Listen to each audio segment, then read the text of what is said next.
أمين فرقة.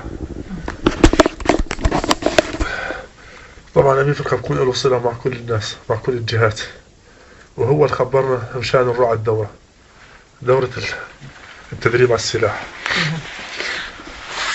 ورحنا تدربنا 3 أيام، 3 أيام ورا بعض متتاليات. أول يوم علمونا فيه على البارودة، مسدس على البارودة أول يوم، نعم. فك وتركيب وميزات فنية وتعبوية. نعم. اليوم الثاني نعم. دربونا على المسدس. نعم. كمان فك وتركيب وميزات فنية والميزات التعبوية. تدخل؟ لا. تفضل. وباليوم الثالث خلونا نروح نرمي. طبعا الدورة كانت بسرية حفظ النظام، يلي بغرز. نعم.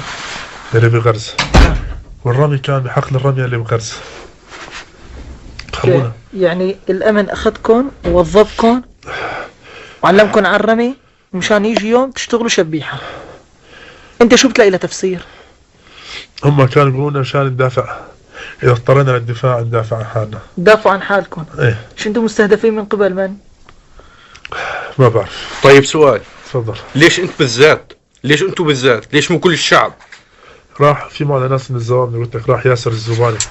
هسا انت فهمت علي شلون؟ ايه. يعني انتوا رحتوا 20 واحد، تمام؟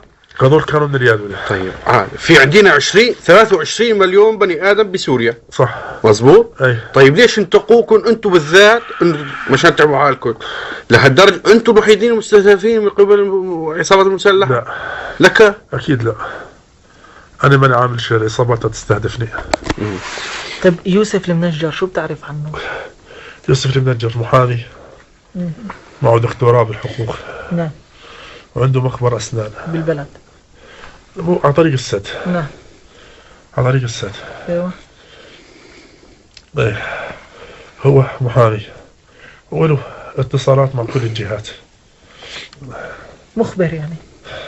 بيعرف كل الجهات من حكم عمله. يعني هو كان استلم على فترة عضو قيادة شعبة، وعلى فترة استلم عضو قيادة فرقة، وعلى فترة ترشح للفرع هو وكان من الأعضاء الناجحين للفرع. طيب مرزوق البدوي، البدو. مرزوق البدوي. بدوي شو وضعه هذا؟ هذا بعرف انه خاشوا كل الدوائر الأمنية. شلون؟ خاشوا كل الجهات الأمنية، يعني نعم. له اتصال معهم كلياتهم. نعم. وعندهم سلاح. هلا معنى كلمة له اتصال مع الدولة معناتها مخبر هذا. ايه. ايوه. ايه. نعم. مخبر. مرزوق البدو. إيه. مخبر. مرزوق البدوي. البدوي. مرزوق البدوي. مخبر. عنده شيء سلاح؟ عندهم سلاح. ايه. طيب. عندهم روسيات. كم وحدة؟ كم واحدة ما بعرفش. كتير؟